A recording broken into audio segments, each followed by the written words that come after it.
सभी मित्रों को सादर नमस्ते। यज्ञ प्रत्यंत यूट्यूब चैनल में आपका स्वागत है। आज मैं आपके बीच में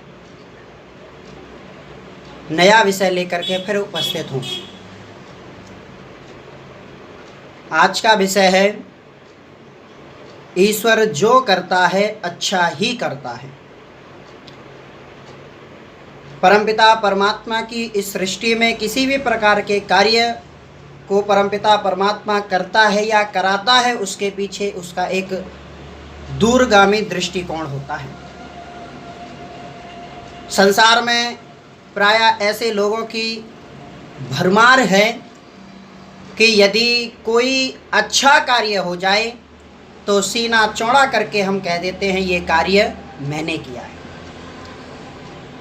यदि कोई कार्य अच्छा हो जाए मेरे हाथों से या मेरी मेहनत से, यदि कोई अच्छा कार्य हो जाए तो मैं सीना चौड़ा करके कहूँगा कि ये कार्य तो मैंने किया है। लेकिन वहीं उसी कार्य को करते करते वो कार्य बिगड़ जाए या जिस उद्देश्य के लिए मैं उस कार्य को कर रहा था उस उद्देश्य की प्राप्ति ना हो, तो मेरे मन से एकदम आवाज़ निकलेगी कि शायद ईश्वर की ऐसी ही इच्छा थी। मानी कोई भी कार्य बनेगा तो मैंने किया है, और यदि कोई कार्य बिगड़ेगा तो किसने किया है? ईश्वर ने किया है। तब कभी कभी मेरे मन में ये विचार आता है कि क्या सारे दुनिया के अधूरे कार्यों का ठेका या संसार में बिगड़े हुए कार्यों का ठेका परमपिता परमात्मा ने ले लिया है। मान लीजिए एक बच्चा बहुत मेहनत करके किसी परीक्षा को पास करता है। यदि पास हो गया तो मैंने किया है, और यदि बाई चांस फेल हो गया, परीक्षा को नहीं निकाल पाया, तो शायद ईश्वर की यही इच्छा थी। ये जो सोच रखते हैं, ऐसी सोच रखने वाला समाज में एक बहुत बड़ा समूह है। लेकिन याद रखना सज्जनों, परमपिता परमात्मा की प्रत्येक कृति में परमपिता परमात्मा जो करता है मनुष्य के लिए अच्छा करता है। क्योंकि वेद भगवान कहते हैं कि ईश्वर दयालु है। ईश्वर क्या करता है? सत्यार्थ प्रकाश में जब महर्षि स्वामी दयानंद सरस्वती से पूछा गया कि ईश्वर क्या करता है, तो महर्षि स्वामी दयानंद सरस्वती जी उत्तर लिखते हुए कहते हैं कि ईश्वर सभी जीवों का कल्याण करता है। अब जब सभी जीवों का कल्याण करता है फिर वो कोई भी बुरा काम नहीं कर सकता है। इसलिए ईश्वर पर विश्वास रखने की आवश्यकता है और उस चीज़ को सकारात्मकता की दृष्टि से समझने की आवश्यकता है। लेकिन आज हम उस बात को समझ नहीं पाते हैं। आइए एक उदाहरण से समझाता हूँ कि ईश्वर की प्रत्येक कृति में किस प्रकार से हमारी अच्छाई छुपी हुई है, किस प्रकार से हमारा लाभ छुपा हुआ है। कहीं छोटा सा दुख यदि ईश्वर ने दे दिया तो उसके पीछे ऐसा नहीं है कि ईश्वर मुझे भूल चुका है या ईश्वर मेरे साथ ही ऐसा क्यों करता है। तो उसके बाद का जो सुख होता है वो निश्चित रूप से आपको सुख देने वाला होता है। तो एक राजा अपने मंत्री के साथ में अपने राज्य में घूम रहा है, सैर करने के लिए निकला है। प्रायः राजा और मंत्री निकला करते थे। तो सैर करते करते एक नगर से दूसरे नगर में जाते समय रास्ते में झाड़ियाँ थीं। उस झाड़ी में से राजा के अंगूठे में कांटा लग गया। जैसे ही अंगूठे में कांटा लगा तो काफ़ी रक्त बहने लगा, और वो जो राजा था वो दर्द से बेचैन होने लगा। उसे काफ़ी पीड़ा होने लगी, और जब वो पीड़ा हो रही थी उसी समय मंत्री उस अंगूठे पर कपड़ा बांध रहा है और कह रहा है ईश्वर जो करता है अच्छा ही करता है।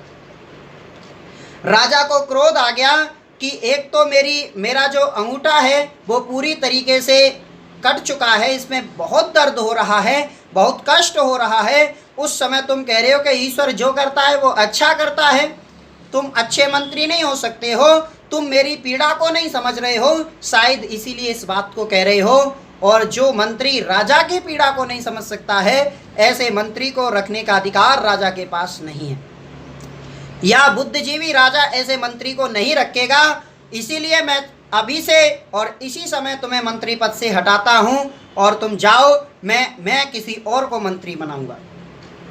राजा की बात सुनी और मंत्री ने हाथ जोड़ करके प्रणाम किया और कहा, राजन, ईश्वर जो करता है अच्छा ही करता है। ये बात कहकर के वो मंत्री वापस आ जाता है। अब राजा घोड़े पर बैठ करके सैर करने लगा। सैर करते करते वो भूल गया कि मेरे राज्य की सीमा खत्म हो गई है। वो दूसरे राज्य में चला गया। दूसरे राज्य में गया तो वहाँ किसी मंदिर की स्थापना हो रही थी और उसमें एक नौजवान की बलि की आवश्यकता थी। कहानी है मात्र समझाने के लिए। तो नौजवान की बलि की आवश्यकता थी। जब राजा को आता हुआ देखा तो वो जो स्थापना करने वाले लोग थे, उन्होंने बड़ी खुश होते हुए उसे पकड़ लिया और निलाने लगे, क्योंकि बलि से पहले एक प्रथा है। जब निला दुला रहे थे उसी समय देखा कि इसके तो अंगूठे में चोट लगी हुई है और अंगूठे में चोट लगने से वो अंग भंग हो गया है और अंग भंग की बलि नहीं दी जाती। बस उन्होंने कहा इसको तो छोड़ दो, हमें बलि के लिए कोई और ढूंढना पड़ेगा। राजा ने राहत की सांस ली और घर की तरफ प्रस्थान किया, राजधानी की तरफ प्रस्थान किया।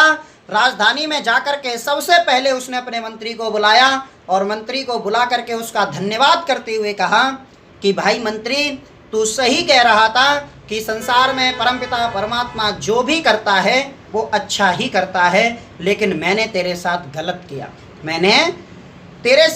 किया। तूने तो सही कहा था कि ईश्वर जो करता है, मुझे थोड़ा सा कष्ट दिया और मेरे प्राणों की रक्षा कर दी।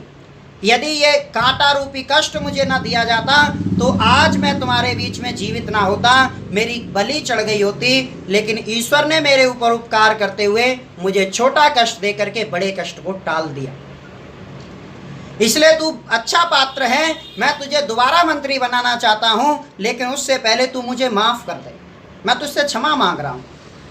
तब मंत्री ने कहा, राजन, क्षमा मांगने की आवश्यकता नहीं है। ईश्वर ने वो किया था वो भी बहुत अच्छा किया था, क्योंकि यदि आप मुझे उस समय मंत्री पद से ना निकालते और यदि मैं आपके साथ में वहाँ पहुँच जाता तो आपके तो अंगूठे में चोट लगी थी, लेकिन मैं तो सही सलामत था। आप तो बच जाते, लेकिन मेरी तो मुंडी चली जाती। तो ये मेरे साथ भी ईश्वर ने बहुत अच्छा किया। तो इस प्रकार के जो ईश्वर भक्त होते हैं, ईश्वर पर विश्वास रखते हैं, वो इस प्रकार की सोच विद्यमान रखते हैं। प्रत्येक व्यक्ति को ये सोचने की आवश्यकता है कि यदि ईश्वर ने मुझे कोई छोटा कष्ट दिया है तो उसके पीछे या उसके बाद का जो सुख है वो मुझे निश्चित रूप से मिलेगा। मर्यादा पुरुषोत्तम श्री राम को जो वन रूपी कष्ट दिया था उसकी वजह से आज भी हम उनको याद रखते हैं। तो यदि वो वहाँ दुखी होना चाहते तो इस बात से दुखी हो जाते, लेकिन वो इस बात को लेकर के दुखी नहीं हुए। क्यों? क्योंकि वो ईश्वर भक्त थे, ईश्वर विश्वासी थे, परमपिता परमात्मा पर विश्वास था। इसलिए आइए आज हमें परमपिता परमात्मा पर विश्वास करने की आवश्यकता है। आज का जो परिवेश चल रहा है, जहाँ कोरोना जैसी महामारी हमारे बीच में विद्यमान है, इस समय भी ऐसी प्रवृत्ति के लोग विद्यमान हैं। दो प्रवृत्ति हैं। एक वो व्यक्ति हैं जो घर में बैठे हैं और बड़े परेशान हो रहे हैं कि पता नहीं कहाँ से ये कोरोना आ गया, सुबह से लेकर शाम तक उसको गालियाँ देते हैं और कष्ट भोग रहे हैं। एक व्यक्ति वो है जो घर में बैठा है और कह रहा है कि अच्छा कोरोना आया, इसकी वजह से मैं परिवार को समय दे पा रहा हूँ। महामारी तो है ही, महामारी तो नुकसानदायक होती ही है, लेकिन उस महामारी से भी हमें अपने आप को कैसे बचाना है, कैसे उन क्षणों में भी हमें अपने आप को प्रसन्न रखना है, इस बात को जानने की आवश्यकता है। आज आदरणीय मोदी जी ने भी मन की बात में बहुत सुंदर बात कही। वो कहते हैं कि इस कोरोना की महामारी ने हमें अपनी वास्तविकता से परिचय कराया है। हम भूल चुके थे कि वास्तव में जीवन क्या है। हम जीवन समझ बैठे थे कि सुबह उठिए, दफ्तर जाइए, ऑफिस जाइए, नौकरी करके शाम को फिर वापस आइए, बस जिंदगी इतनी है, इससे ज़्यादा हमारी ज़िंदगी में कोई और काम नहीं है। लेकिन वास्तव में इस कोरोना ने हमें ये बता दिया कि जीवन का मूल्य तो कुछ और है, हम जीवन का मूल्य कुछ और समझ बैठे हैं। हम गंगा सफाई को लेकर ले लीजिए, गंगा सफाई में हमने अरबों रुपए खर्च कर दिए, लेकिन वास्तव में गंगा की सफाई की आवश्यकता नहीं है, गंगा में गंदगी रोकने की आवश्यकता थी। आज अपने आप साफ हो गई। यमुना नदी जो बिल्कुल नाले जैसे दिखाई देती थी, उसका पानी भी कितना स्वच्छ और साफ दिखाई देने लगा। तो उसके पीछे कारण क्या है कि हम उस जो गंगा में या यमुना में नालों का पानी छोड़ देते थे, उसमें कहीं ना कहीं रुकावट आई, जिसकी वजह से दोनों ही नदियां कितनी पवित्र हो गई। तो पता चला। और एक बात और, हम किसानों को जब भी पराली इत्यादि जलाई जाती थी, उस समय दिल्ली में प्रदूषण चरम पर होता था और सब व्यक्ति यही कहा करते थे, बुद्धिजीवी वर्ग भी ये बात कहता था कि ये जो प्रदूषण हो रहा है ये किसान पैदा कर रहे हैं। लेकिन इस कोरोना की महामारी ने बेचारे किसानों को भी निर्दोष साबित कर दिया। वास्तव में जो प्रदूषण था वो हमारी कारों से निकल रहा था, हमारी गाड़ियों से निकल रहा था, लेकिन हम उसका पिटारा किसके ऊपर फोड़ रहे थे? किसानों के ऊपर।